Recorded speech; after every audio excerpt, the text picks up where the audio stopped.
Hello friends, welcome to my YouTube channel. आज शुरू करेंगे एक्सरसाइज 8.1 से question number 11।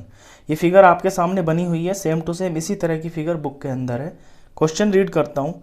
In triangle A B C and D E F, triangle A B C और D E F के अंदर A B D E के बराबर है, यानी ये जो ए बी साइड है ये डी ई के बराबर है। इसके एक जैसा निशान लगा रहा हूँ मैं।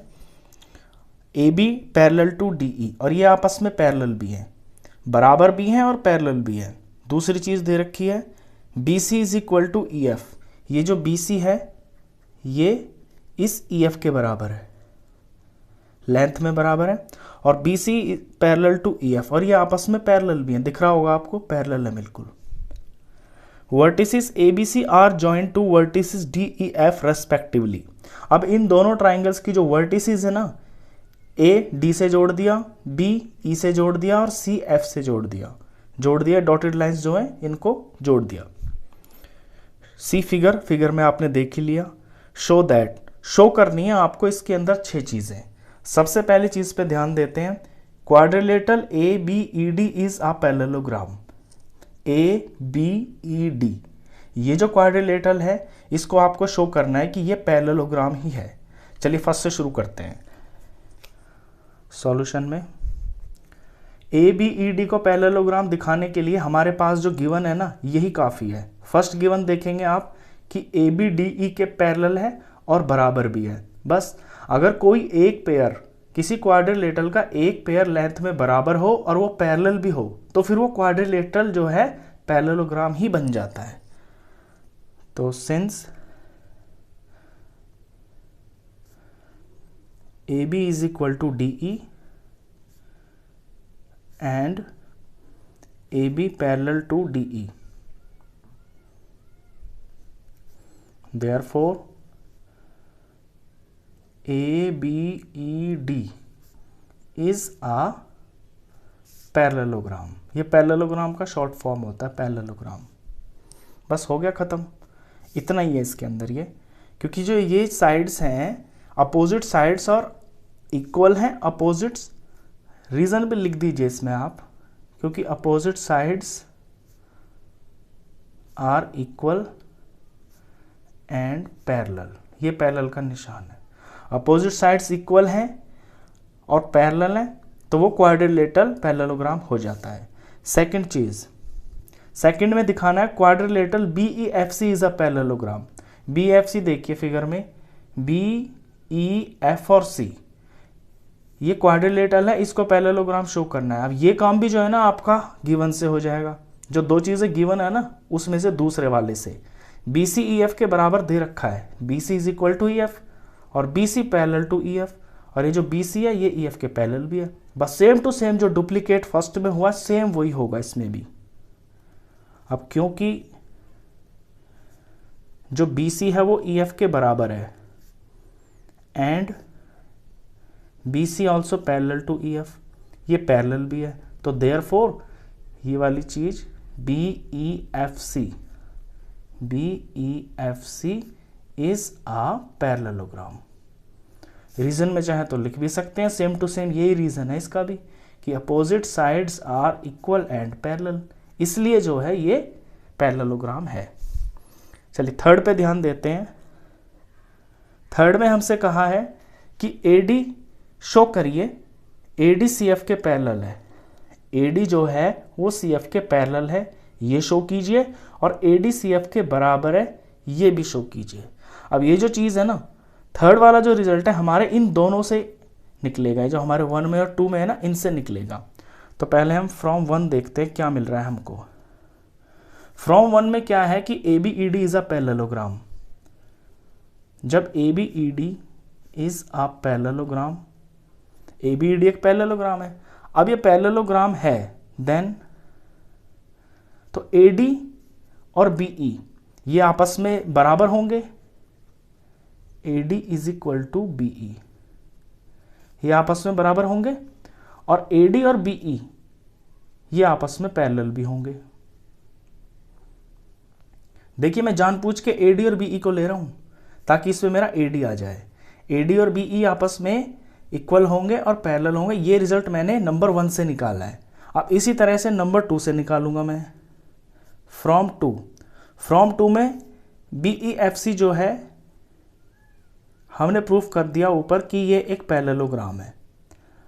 देन अगर BEFC पैरेललोग्राम है तो इसका BE इसके CF के बराबर होगा, यानी BE बराबर होगा CF के, और BE CF के पैरेलल भी होगा, BE पैरेलल होगा CF के।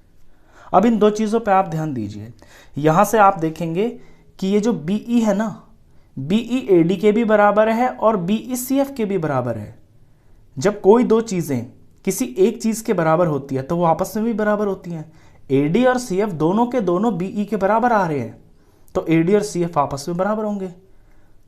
अगर इसका कुछ नाम रख दे, मैं 1 और 2 रख देता हूँ। तो फ्रॉम 1 and 2 हम लिख सकते हैं कि AD is equal to CF, AD is equal to CF। अब पैरेलल दिखाने के लिए पैरेलल वाली चीज़ पे देखें, AD BE के पैरेलल है, ये AD है, ये BE के पैरेलल है, और जो BE है वो CF के पैरेलल है। तो पैरेलल लाइन की भी ये प्रॉपर्टी होती है कि अगर कोई दो लाइंस किसी सेम लाइन के पैरेलल हो ना, तो वो दोनों लाइंस भी आपस में पैरेलल होती हैं। फिगर में देखें, AD BE के पैरेलल है और BE CF के पैरेलल है, यानी AD और CF ये दोनों के दोनों BE के पैरेलल है। तो AD और CF जो है ना, सॉरी BE, हाँ AD और CF ये भी आपस में पैरेलल होंगी। यहीं से देखिए AD CF दोनों BE के पैरेलल है, तो BE को भूल जाइए, तो AD is parallel to CF and AD parallel to CF। ये हमने थर्ड रिजल्ट निकाल दिया। चलिए फोर्थ की बारी है। फोर्थ में कहा है कि quadrilateral ACFD is a parallelogram. Quadrilateral ACFD पे ध्यान दे पहले तो, ACF और D इसको दिखाना है कि ये एक पैरेललोग्राम है, तो ये तो इसी से निकलेगा। ये जो थर्ड में रिजल्ट आया है कि AD CF के पैरेलल भी है और AD CF के बराबर भी है, AD CF के बराबर और AD CF के पैरेलल, ये हमने थर्ड में निकाला है ना। और ऐसा कब होता है? जब वो पैरेललोग्राम होता है। तो फोर्थ जो रिजल्ट है वो डायरेक्ट थर्ड से आएगा। तो फ्रॉम 3,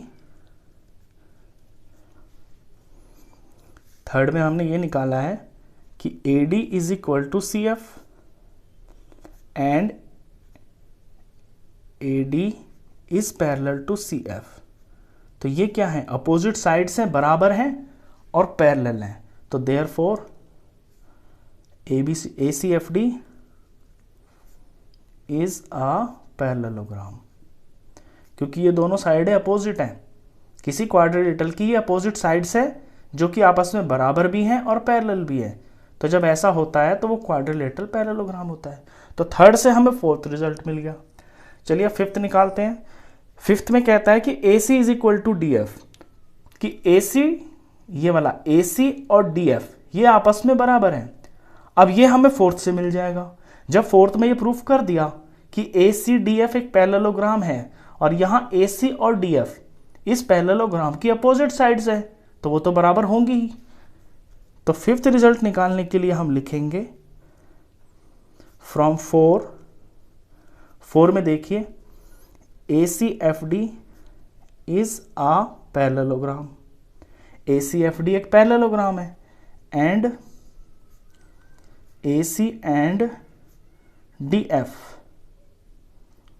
आर अपोजिट साइड्स।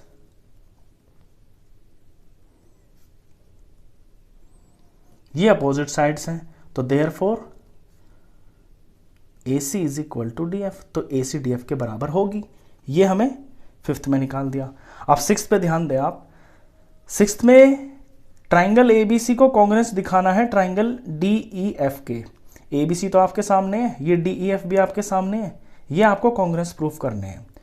तो कॉन्ग्रुएंस प्रूफ करने के लिए दो चीज़ें तो आपको गिवन में ही दे रखी है कि AB DE के बराबर है, BC EF के बराबर है, और जो तीसरी है यानी कि ये साइड AC और DF ये आप यहाँ देख लें, ये फिफ्थ में देख लें, ये रहा। तो इसको कॉन्ग्रुएंस प्रूफ कर देते हैं हम सिक्स पार्ट में। तो सिक्स को प्रूफ करने के लिए ट्राइंगल दोनों ले लेते हैं। In triangle ABC and triangle DEF। अब इनके अंदर क्या क्या चीज़ें गिवन है, AB DE के बराबर है, इसका AB इज इक्वल टू इसके DE के बराबर, इसका BC इसके EF के बराबर, और ये AC third side AC is equal to DF, ये हमने फिफ्थ में निकाला है, AC is equal to DF। अब इनके रीजन लिखना जरूरी है, तो इन दोनों का रीजन तो है गिवन, ये हमें गिवन में दे रखे हैं, और जो ACDF है ये हमने लिया है फिफ्थ से, तो ब्रैकेट में लिख दे फ्रॉम 5। तो ये साइड हुआ, ये साइड हुआ, ये साइड हुआ, साइड साइड साइड से ये दोनों ट्राइंगल कॉन्ग्रेंस हो गई, therefore triangle ABC is congruent to triangle DEF। ये था सिक्स पार्ट, ये भी खत्म। तो ये जो क्वेश्चन है ना, इसके जो सारे पार्ट्स है ना एक दूसरे से इंटरलिंक्ड है, यानी फर्स्ट सेकंड, सेकंड से थर्ड रिलेशन है, थर्ड से आपको फोर्थ मिलेगा, फोर्थ से आप फिफ्थ निकालेंगे, फिफ्थ से आप फिर फिफ्थ का यूज करके आप सिक्स्थ निकालेंगे। क्वेश्चन बहुत अच्छा है, तो आई होप आपको क्वेश्चन अच्छे से समझ में आया होगा। तो इस वीडियो में बस इतना ही, नेक्स्ट क्वेश्चंस के लिए मिलते हैं फिर नेक्स्ट वीडियो में, तब तक के लिए गुड बाय।